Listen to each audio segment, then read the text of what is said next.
하나님 말씀 보겠습니다. 베드로전서 2장 18절부터입니다.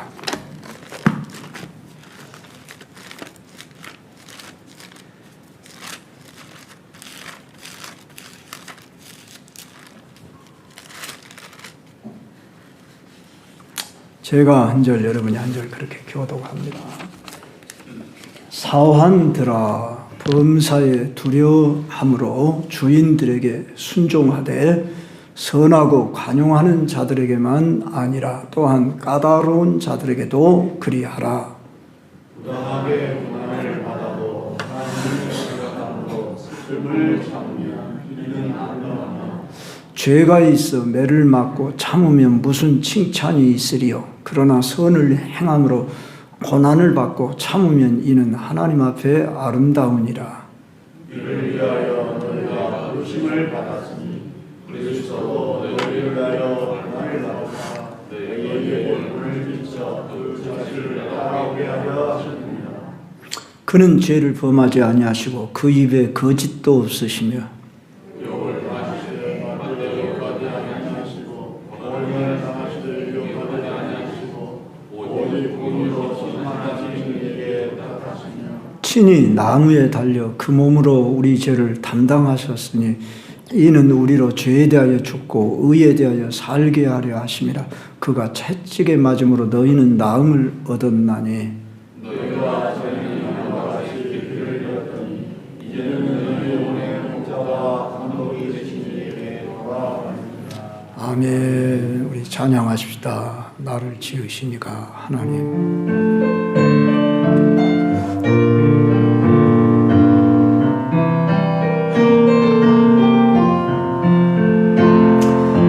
나를 지으시니까 하나님, 나를 부르시니까 하나님,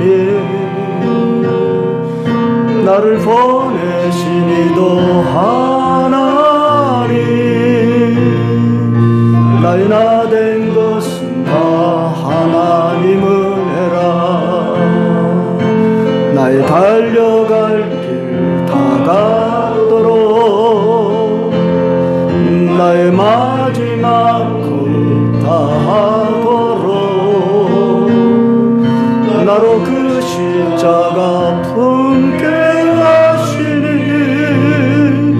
나의 나 된 것은 다 하나님 은혜라.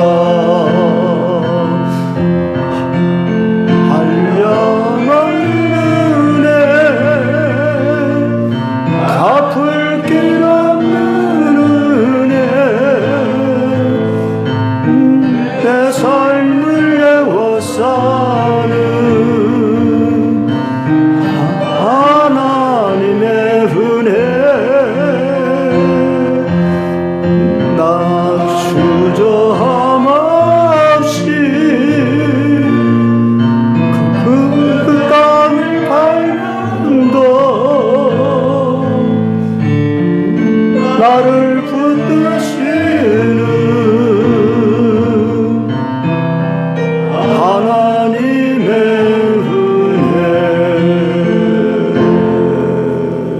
은혜. 예수님을 믿는다는 것은 무엇을 말하는 것일까요? 여러분이 어머니 모태에서부터 나는 신앙생활을 했습니다. 모태신앙이란 분은 이렇게 유아세례까지 받고 그저 어머니 따라 아버지 따라 교회 나오다 보니까 우리 집이 교회인지 교회가 집인지 별로 구분이 안 될 정도로 교회가 그냥 익숙해져서 그냥 그 문화 속에서 자란 분들은 별로 못 느낄 겁니다. 그러나 믿지 않는 가정에서 태어나 살다가 세상 가운데 살다가 교회라는 곳을 말로만 듣다가 교회라고 하는 새로운 문화를 접해본 사람들은 참 신기한 사람들이 모이는 이상한 문화 속에 살아가는 이런 세계도 있구나. 그걸 경험합니다. 때로는 어떤 사람은 충격을 받기도 하고 그럽니다. 물론 아주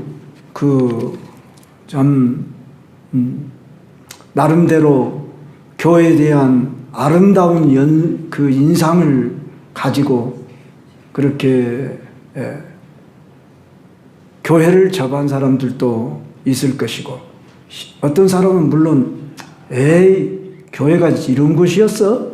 그러고 실망하고 가는 사람들도 얼마든지 있을 수 있습니다.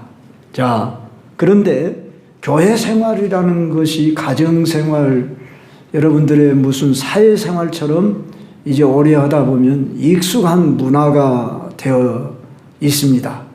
그러다 보면 어느덧 교회의 일원으로서 여러분들이 역할을 하게 됩니다.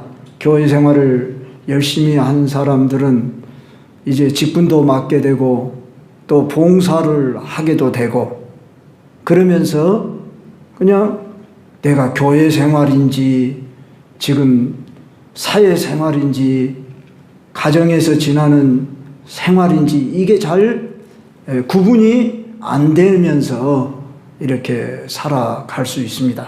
물론 교회 생활이라는 것이 꼭 이 공간 안에서만의 생활이 교회 생활은 아니지요. 교회란 우리 자신들이 교회를 이루는 지체들이기 때문에 우리는 이 세상에 나가서도 지금 교회 생활을 하고 있는 것입니다. 엄밀히 말하면 우리는 교회를 떠나서 살 수가 없습니다.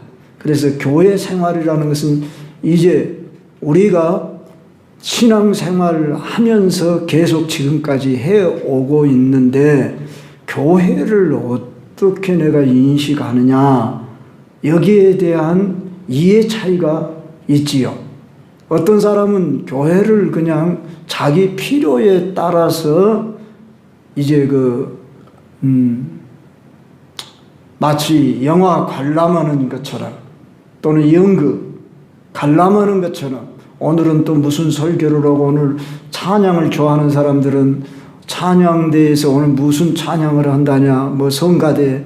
그래서 제가 아는 선배, 1년 선배 되는 분, 그분은 이 교회 저 교회 큰 교회를 다니면서 성가대를 좋아해서 뭐 이번에는 영락교회, 뭐 이번에는 충영교회, 뭐 어디 그러면서 그 성가대 그 아주 좋은 그런 시설 갖춰진 그런, 그래도 우리 한국에서 인류라고 하는 그런 교회에 가서 오늘 뭘 들었다 어쨌다 그러면서 나름대로 거기서 의미를 찾기도 하고, 물론 집사님이십니다. 그리고 나름대로 물론 신앙생활을 어렸을 때부터 해왔으니 얼마나 익숙하겠습니까? 그리고 얼마나 비판력도 있겠습니까? 그래서 설교자들에 대한 어떤 그 보는 인식, 이것도 있고 성도들을 보는 인식, 자, 이러면서 자기 나름대로 교회관을 가지고 있습니다. 자, 그런데 이러면서 신앙생활을 해오는 사람도 있고, 또 어떤 사람은 전혀 자기를 알리기를 싫어하면서 마치 내 필요에 따라서 식당에 가서 여러분들이 먹고 싶은 음식을 주문하지 않습니까? 그래서 메뉴를 정해서 그 음식 먹고 오늘 음식 맛있었다, 맛이 없었다, 그렇게 여기듯이 교회에 와서 특히 설교 말씀이 오늘 좋았다, 좋지 않았다, 별로 은혜가 안 됐다, 졸리기만 하더라, 뭐 어쩌더라, 뭐 그러면서 또 신앙생활 하는 사람도 있고, 그래도 우리가 직분 받아서 교회에서 봉사자로, 안내로, 또 헌금위원으로, 뭐 찬양대원으로, 뭐 여러 기도위원으로 봉사하는 사람들은 익숙하게 그것이 우리 몸에 배어져 있어. 그래서 내가 이렇게 교회 생활 잘 오늘 또 했다, 이렇게 생활을 하면서 교회를 생활을 해 나가는데, 자, 교회란 이 세상으로 파송된 자들이 교회입니다. 세상에서 불러내어져서 세상으로 다시 보내진 자들입니다. 그런데 이러한 인식을 하지 못하고 세상에서 교회라고 하는 이곳에 우리가 모여서 예배드리고 은혜 받고 그것이 전부인 줄 압니다. 그리고 내 개인적으로 경건, 묵상의 삶, 기도 생활 이거 잘하면 되는 걸로 아는데 성경은 그렇게 말하고 있지 않거든요. 특히 오늘 베드로 전서에서 우리에게 말씀하는 바에 의하면은 바로 이 세상에 흩어진 나그네들에게 이제 말하는데 이 세상 속에서 너희들은 어떤 위치고 무슨 역할을 해야 한다. 지금 우리는 베드로전서를 통해서 제가 주일 낮에는 잘 강해를 하지 않는데 이렇게 지금 강해를 베드로전서 올해 들어와서 지금 하고 있지요. 그러면서 여러분들이 반복해서 듣습니다.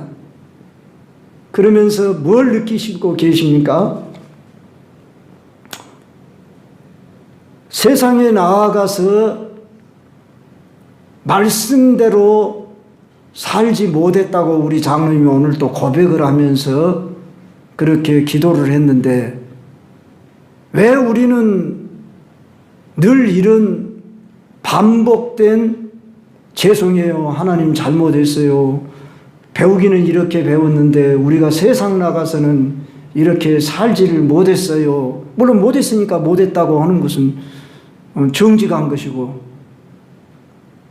잘못된 거 아닙니다. 그런데 우리가 무엇이 문제인가? 왜 안 되는가? 여기에 대한 우리가 의문을 가지고 어떻게 하면 우리가 세상 가운데서 승리하는 삶을 살아갈 것인가? 성경대로 살아갈 수 있는 삶을 살아갈 것인가? 하는 것을 오늘 여기 본문에서 답을 해 주는데 우리 대부분은 세상에 나가서 물론 잘 살아가고 세상 가운데서도 그리스도인답게 승리하는 삶을 살고 참 영향력을 미치는 사람들을 보게 됩니다. 그러나 죄송하게도 대부분의 크리스찬들은 깨어지고 상하고 힘들고 지치고 그래가지고 교회에 와가지고 주여 천부여 의지없어 손 들고 옵니다. 나를 도와주세요. 그러면서 마치 병원으로 말하면 응급실에 실려온 환자처럼 재활치료 받으러 온 그런 사람으로 고침받아가지고 또 은혜 받아가지고 또 세상에 나가서 한 주간 또 깨어지고 또 넘어지고 그래 다쳐가지고 상해가지고 또 교회 들어와서 주여 내 영혼을 치료해 주옵소서 내 마음을 고쳐주소서 상한 마음을 싸매 주소서 이렇게 마치 교회가 이 세상에 나간 성도들을 응급실이나 재활치료를 하는 병원의 역할을 하는 것이 교회다 그런다면 이 심각한 문제가 아닐 수가 없습니다. 그것이 교회의 전부 기능입니까? 물론 지금 응급환자 오면은 병원은 치료해야 되고 또한 다리 부러졌으면 이제 수술한다든지 기부스해서 또 재활 받도록 하는 것이 당연합니다. 그러면 건강해졌어요. 근데 병원에 왔다 갔다 하는 이 일을 반복하면서 사는 것은 지겨운 삶 아닙니까? 건강한 삶으로 사회생활을 하도록 하기 위해서 병원 치료를 받는데 우리가 주마다 이것이 반복된 삶을 산다 그러면 어디에 문제가 있는가 그걸 진단해야겠지요. 그래서 베드로가 당시 성도들에게 편지하는 내용이 지금까지 그러한 내용으로 전개해 오다가 이제 구체적인 환경 속에서 상황 속에서 제시하고 있는 말씀이 오늘 본문부터입니다. 그러면 18절에서 사환들아 범사에 두려워함으로 주인들에게 순종하되 선하고 간용하는 자들에게만 아니라 또한 까다로운 자들에게도 그리하라. 이 한마디 말 들어보십시오. 사환들아, 이 말을 전에 개역성경은 종들아 그렇게 돼 있었습니다. 그 당시에 로마의 그 정치나 경제 사회의 환경은 종이 3분의 1이 종이었답니다. 로마 사회가 120만 명일 때 노예가 40만 명이나 되었고, 보통 집마다 일하는 노예가 한두 명이 있었고, 부한 집은 40명에서 400명, 어떤 사람은 4,000명이나 되는 노예를 데리고 있었고, 황제의 궁안에는 2만 명이 넘는 노예가 있었다는 겁니다. 그랬을 때에 그리스도인들 중에 종, 노예의 신분의 사람들이 많았다는 거죠. 3분의 1이었으니까. 우리나라 초기 기독교가 들어올 때에도 아직 그 조선 시대의 문화가 살아남아 있어서 그렇게 집안에 종 그런 사회 제도 아래에 살아간 경우들도 있습니다. 그래서 유명한 이야기가 있지요. 그 전라북도 암계 교회 제가 좀 미리 알아갖고 왔으면 여러분한테 이야기하면 좋겠는데, 교회에서 투표를 했습니다. 그런데 쉽게 말하면 주인 아래에 있는 종이 장로님이 되고, 그 주인은 그 장로 투표에서 떨어졌습니다. 그런데 이 종 그 집의 머슴이지요. 물론 옛날로 말하는 그런 종은 아닐지 몰라도 머슴이 장로가 되고, 주인은 그 투표에서 떨어져서 물론 나중에는 또 장로님이 되셨다고 합니다. 그런데 이 종의 위치에 노예가 아니라 머슴에 위치했던 이분이 이제 장로가 되어서 그 교회를 섬기다가 나중에 신학을 하게 돼요. 그래서 목사님이 되어요. 그래가지고 그 교회로 다시 심우하게 되는, 그러니까 자기 주인이 그 장로님이 되고 그 머슴이었던 분이 목사님이 되어서, 제가 다음에 기회가 되면 그 자세한 이름까지 여러분들에게 인자 생각이 납니다. 이자익 목사라고 여러분이 한두 번 들어봤어요. 우리 대한예수교 장로회 합동 측에서 총회장을 2번이나 하신 분으로 이자익 목사라고 유명한 일화가 있답니다. 이와 같이 우리 한국도 한때 이런 그 신분 사회가 있었습니다. 지금도 그 문화가 남아있는 경우가 어느 시골에도 있곤 하지요. 제가 나주 봉황면에 있는 철회교회라는 교회에서 8년을 심우할 때에 그 동네는 서씨, 정씨 양반들이 사는 양반 동네라 그러고, 그 앞에 큰 길인데 저 길 넘어 사는 사람들은 쌍놈들 마을이라 그렇게 말해요. 근데 그 시대로 말하는 쌍놈들 마을이란 데가 더 번화가 되고 면 소재지가 되고, 그 철야 마을이라고 하는 것은 산 밑에 마을이 한때는 한 200가구 이상 됐던 걸로 압니다. 지금은 아마 모르겠어요. 한 50가구나 100가구도 채 안 될 겁니다. 한마디로 더 낙후된 그런 마을이 되고 말았습니다만은, 이와 같은 문화가 우리 한국 사회에도 있듯이 오늘 우리가 대하고 있는 이 본문에 의하면은 지금으로부터 약 2000년 전에 그 로마의 시대에 사환, 종, 노예라고 하는 이 신분은 익히 3분의 1이나 되는 숫자들이 있는 가운데서 그들이 그리스도인이 되면은 그리스도인의 신분은 자유자라 그 말입니다. 그래서 형제가 된다 그 말입니다.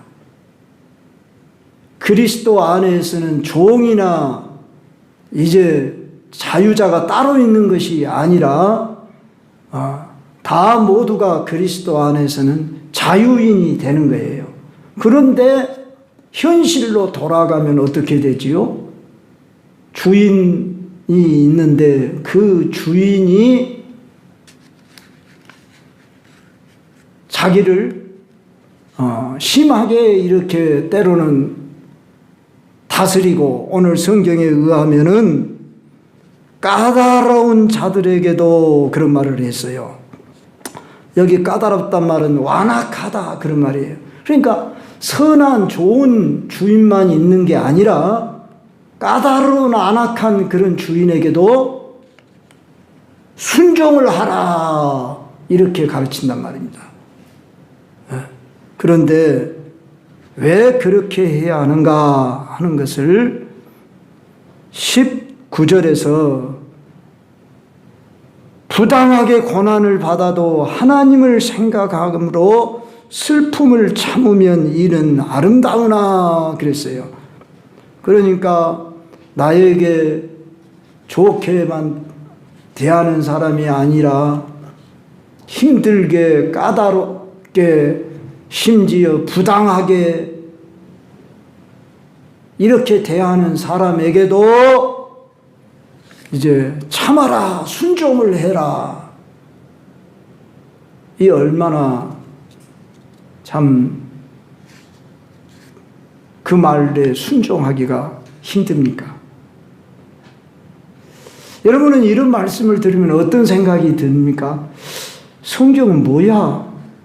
아니, 세상에 그 잘못된 그런 제도를 고치기 위해서 투쟁하라, 싸워라, 그런 말은 듣지 말아라, 이렇게 가르쳐야 옳은 거 아니야? 잘못된 제도는 고치고 정의 구현을 위해서 싸워라, 이렇게 말해야 되지 않느냐 생각되지만 성경은 한 번도 그렇게 가르치지 않고 예수 그리스도께서 오신 이후로는 더더구나 구약은 율법 아래에서 눈에는 눈으로 이에는 이로 그렇게 할 것을 말했습니다.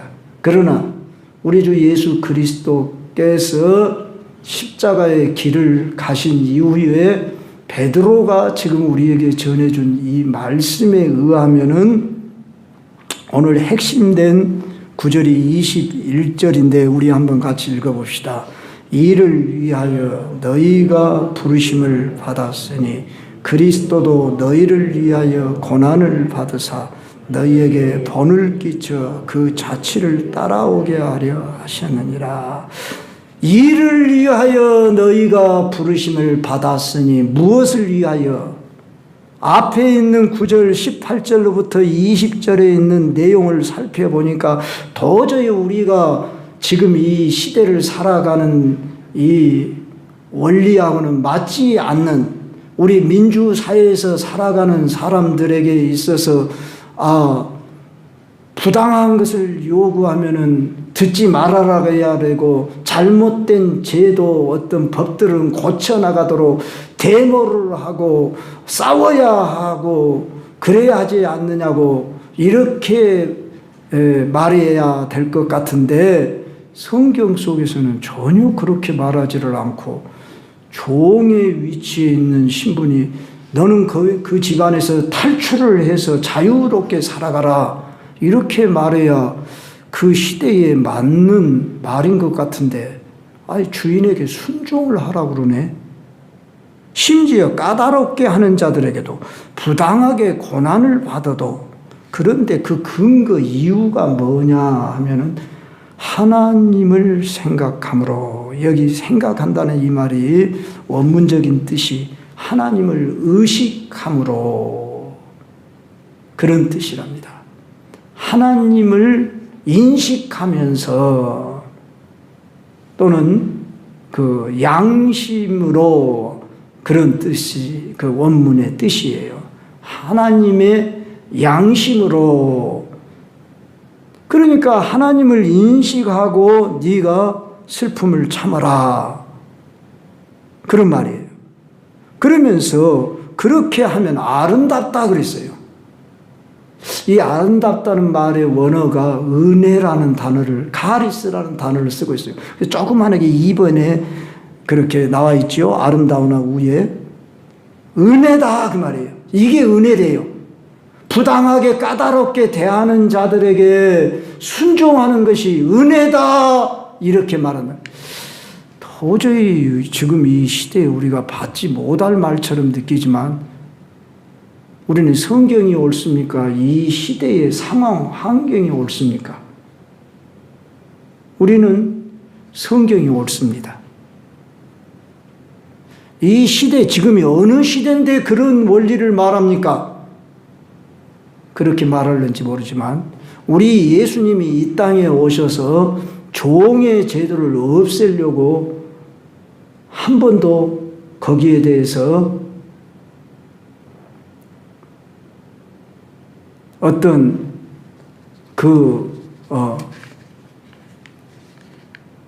폭동을 일으킨다든지 어떤 사람들을 군중 심리를 자극하면서 그들에게 그런 이 사회의 잘못된 제도를 개선해 가라 그러면서 그런 말씀 한 적이 있습니까?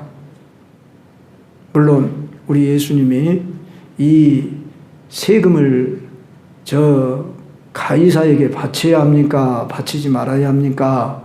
이 질문을 할 때 우리 예수님이 뭐라고 하셨어요? 가이사의 것은 가이사에게, 하나님의 것은 하나님에게 그렇게 말씀했어요. 당시 로마 압제 아래서 세금을 로마에게 바쳐야 하냐 말아야 하느냐 그럴 때 우리 예수님이 가이사의 것은 가이사에게, 하나님의 것은 하나님에게 그렇게 말씀해요. 상당히 우리 예수님이 우유부단한 거 아닙니까? 기회주의자 아닙니까? 이렇게 말하는지 모르지만 우리 예수님이 이 세상에 오신 목적이 무엇이고 그리스도인의 삶을 살아가는 자세와 태도가 어떠해야 할 것을 말씀하셨더라 그 말이에요. 예수님은 결코 이 사회 제도의 잘못된 제도에 대해서 눈 감아라 그런 말은 하시지 않았어요. 더 근본적인 것을 예수님은 가르쳐줬고 오늘 본문으로 나아가서 오늘 21절에서 그리스도도 너희를 위하여 고난을 받으사 너희에게 본을 끼쳐 그 자취를 따라오게 하려 하셨다. 예수님의 그 고난의 본을 끼쳐 너희도 그 자취를 따라오게 하려고 했다. 예수님의 그 고난의 길, 십자가의 길은 어떤 길입니까? 억울하게 매맞고 비난받고 끝내는 십자가에 매달려 죽으신 길입니다. 그런데 바로 종의 위치에 있는 이 약자의 위치에 있는 사람에게 지금 말해요.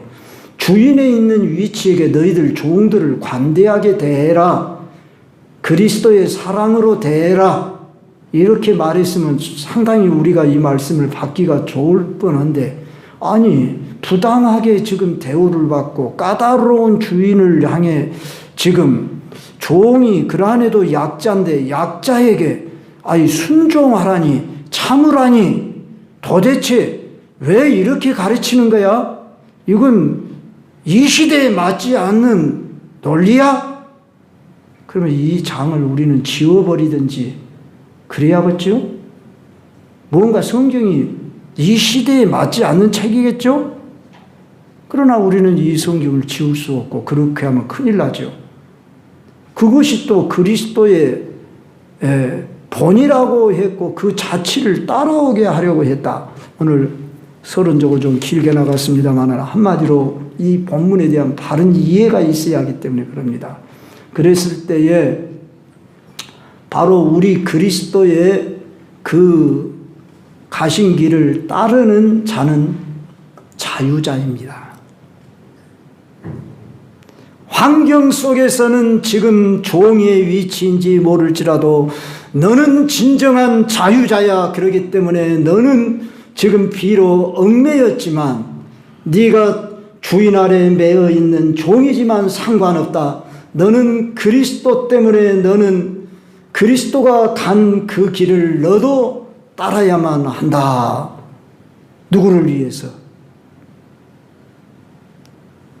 그리스도의 영광을 위해서, 하나님의 영광을 위해서.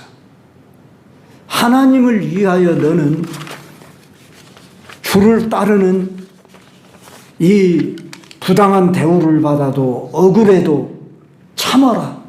순종해라.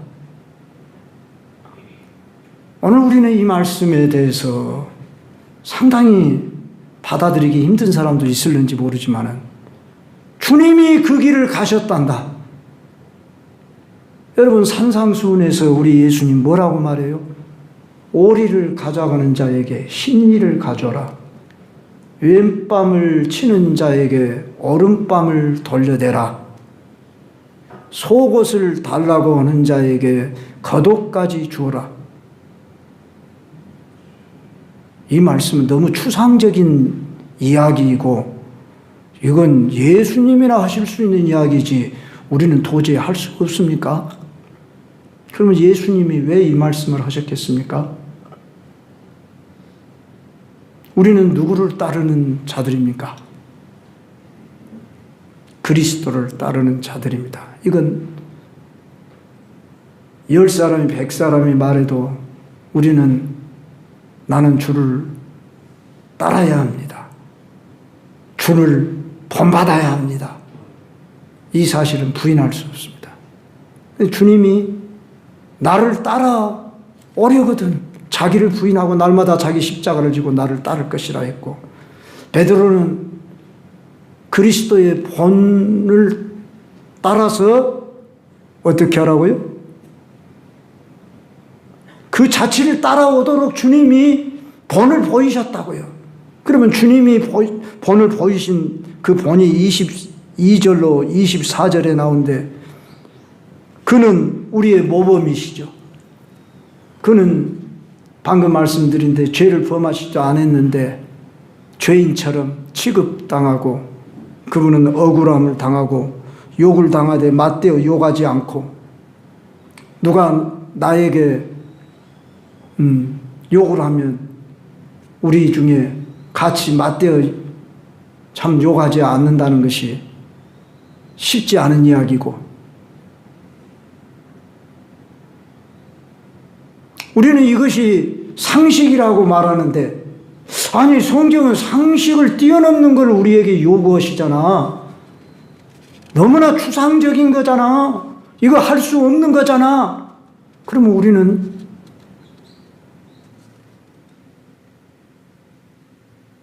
성경이 잘못된 겁니까? 내가 잘못된 겁니까? 분명 우리는 성경이 잘못된 건 아닙니다. 그러면 우리가 고쳐야 합니다. 근데 왜 못 고칩니까? 왜 안 됩니까? 그것은 우리가 아직 시퍼렇게 자아가 살아있기 때문에 우리는 이 세상에 너무나 익숙해 있기 때문에 이 세상의 윤리 도덕 수준에 익숙해 있고 그렇게 살아가야만이 아주 정상적인 시민인 것처럼 우리는 세상 윤리 도덕 수준에 맞춰서 살아가는 것이 아주 지혜롭고 현명한 사람인 것처럼 그래서 이만큼 교회가 세속화되어 버렸다 그 말입니다. 교회가 세상을 닮아가고 있지 세상이 교회를 닮아가고 있습니까? 그렇기 때문에 교회가 매력을 잃어버린 것입니다. 그래서 성경은 그렇게 요구하지 않고 있거든요. 교회가 그만큼 힘이 있었던 것은 바로 이 세상과 뭔가 다른 모습을 보여줬기 때문에 초대교회 때는 순교를 당하면서도 교회가 들불처럼 일어나고 매력을 느끼고 그 교회에 들어가는 자마다 변화를 받고 이 세상에 영향력을 미치는 그런 교회였는데 언제부턴가 교회가 세상과 너무나 익숙해져 버리는 이런 모습으로 전락했습니다. 그것이 오늘 우리들의 현 주소가 아닌가 싶습니다. 그러면 우리는 오늘날 노예는 없습니다. 고용주와 고용인. 회사를 들어가면 사장이 있고 나보다 직분이 높은 사람이 있습니다. 우리는 이들이 때로 힘들게 하고 까다롭게도 대하기도 하고 부당한 것을 요구할 때, 물론 우리가 죄가 되는 것은 절대 받아들이면 안 됩니다. 그렇게 지혜롭게 우리가 행해야 합니다. 무조건 순종하라 그 말은 아닙니다.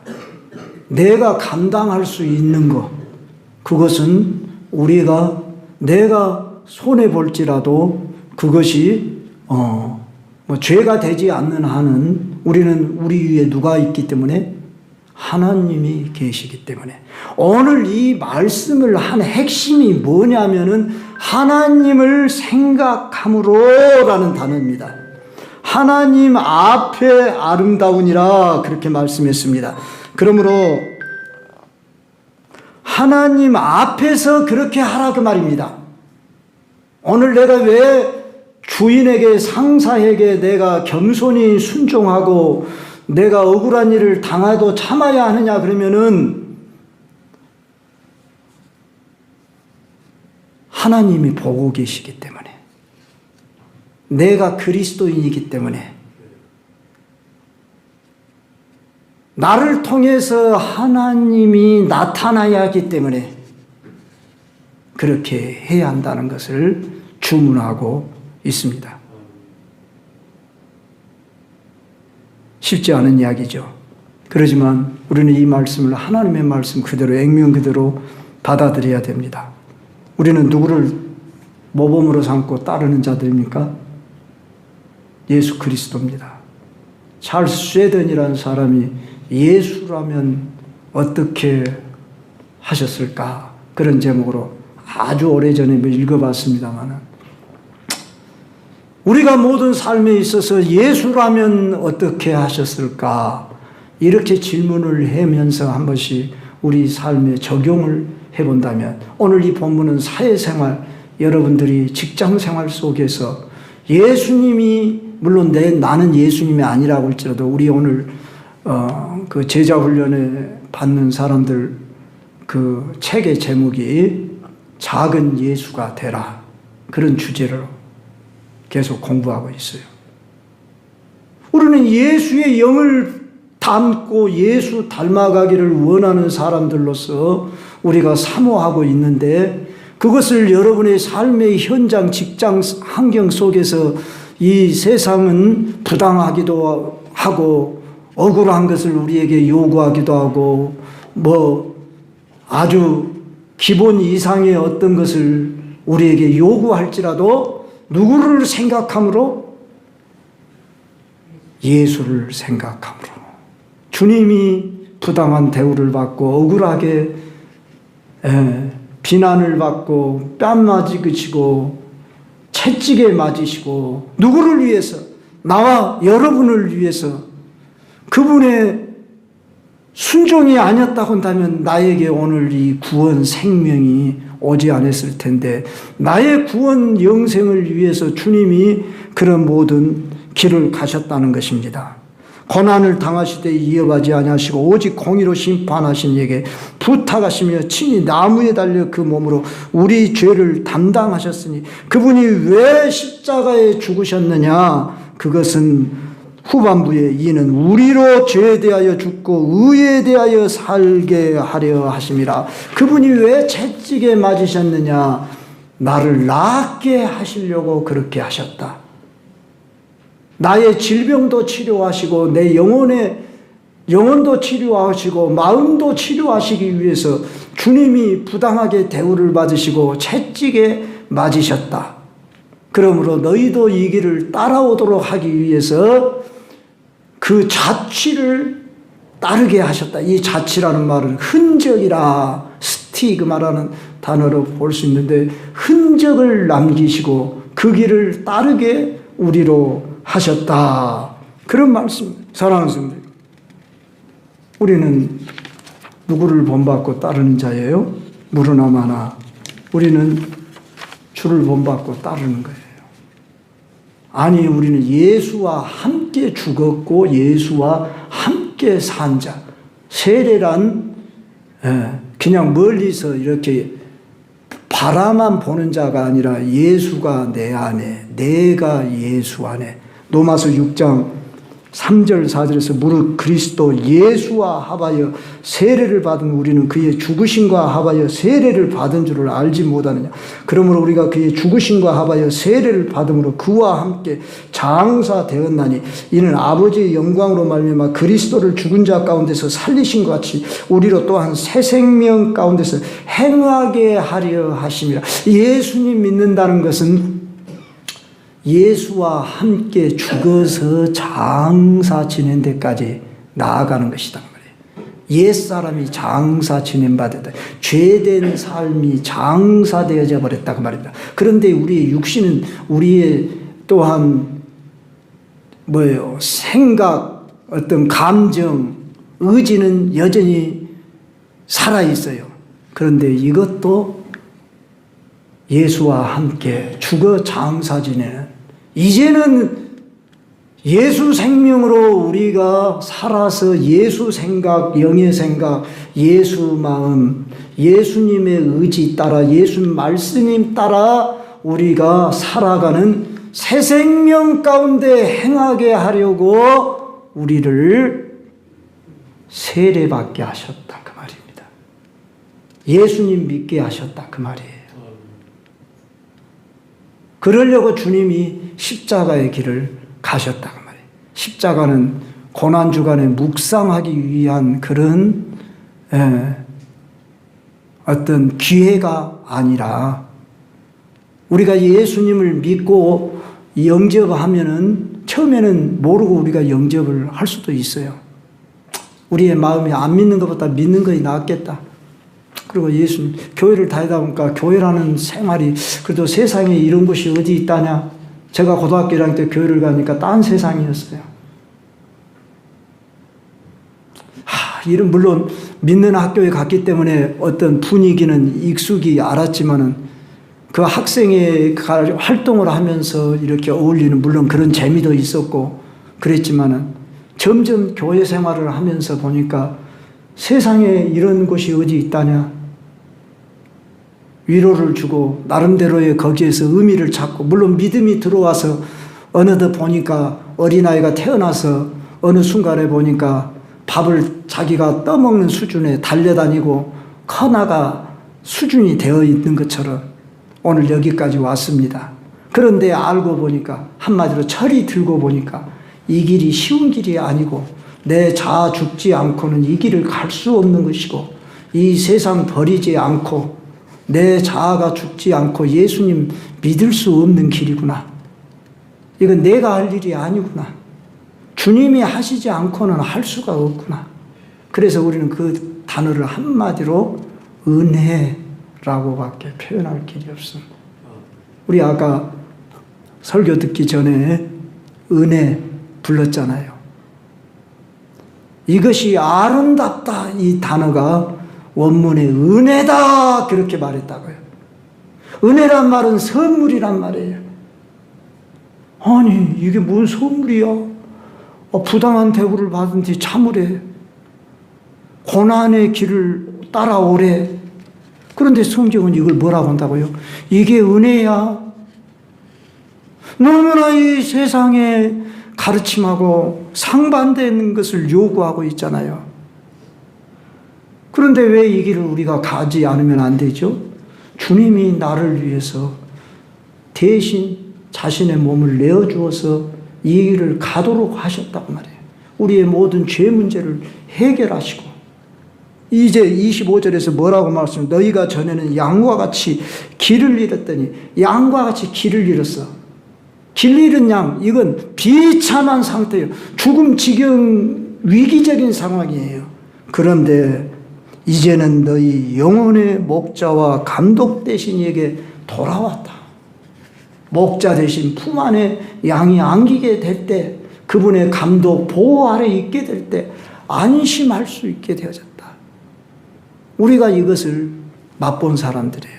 근데 이 맛이 별로 맛이 없고 보여지지 않고 그냥 느껴지지 않아서 실제가 아닌 것 같고, 이 세상에 있는 것이 진짜인 것 같고, 그것이 더 재밌고 막 그런 줄 알아서 세상의 방식으로 막 싸우고 이겨가지고 쟁취해서 얻어야만이 우리 안에 만족이 있는 줄 알고, 그러니까 세상에 나가서 세상 방식으로 살다가 교회 와서는 또 교회 방식으로 살다가 이러려고 그러니까 이중 생활이 우리 가운데 경험되면서 거기서 충돌이 일어나는 거죠. 이게 뭐야? 예수님 안 믿었을 때는 몰랐는데 예수님 믿고 나니까 이 세상 방식으로 또 뭔가 살아가야 되긴 되겠는데 또 그렇게는 살 수 없고, 주여 잘못했습니다. 내가 그렇게 살지 못했습니다. 또 교회 와서는 또 이렇게 살아야 한다 그러니까 또 그렇게 살라고 했는데 안 되고, 거기 안에 모순이 있지 않냐 그 말이에요. 무엇이 문제냐 그 말이에요. 말씀이 문제요, 내가 문제예요. 그럼 우리는 분명히 말씀은 문제가 없는데 내가 문제죠? 그러면 뭐예요? 내가 뭔 문제 때문에 그래요? 내가 죽지 않아서, 십자가에 못 박히지 않아서, 내가 부인되지 않아서, 내가 말씀을 그대로 믿지 않아서, 순종하기 싫어서, 부당한 대우, 억울한 일을 당한데 순종이 쉽습니까?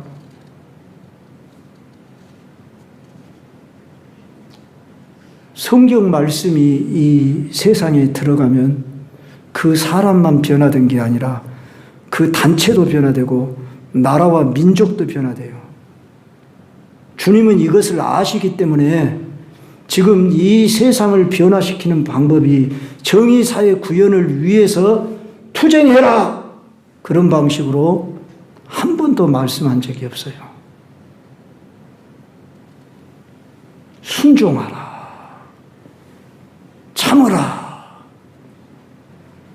사랑으로 대하라. 이것이 산상수훈 가르침 아닙니까? 오늘 이제 이것이 이 사회에서 어떻게 살아야 하는 그 본이 예수 그리스도 발자취를 따르는 것이다, 이겁니다. 오늘 또 이 말씀을 묵상하시면서 주님의 뒤를 따라가는 것에 두려움 없어야 됩니다. 우리는 하나님만을 두려워해야 합니다. 오늘 여기 본문에 의하면은 범사에 두려워함으로, 그래서 누구를 두려워하라는 말이냐 그러면 주인을 두려워하라는 말이 아니라 너는 자유자다 그 말이에요. 환경에 지금 상황에 매여 있다고 그래서 너 슬퍼하지 말고 힘들어하지 말고, 너는 지금 종의 위치이고 억울함 당하는 그런 가정에 있지만 너는 진정한 자유자야. 너는 썩지 않고 더럽지 않고 쇠하지 않은 하늘나라의 시민권을 가진 거야. 그렇기 때문에 이 세상은 썩어가고 냄새나고 더러운 세상이지만 이 세상에 얽매이지 말어. 너는 참된 자유자야, 해방자야. 예수 그리스도께서 너를 자유케 하셨어. 할렐루야.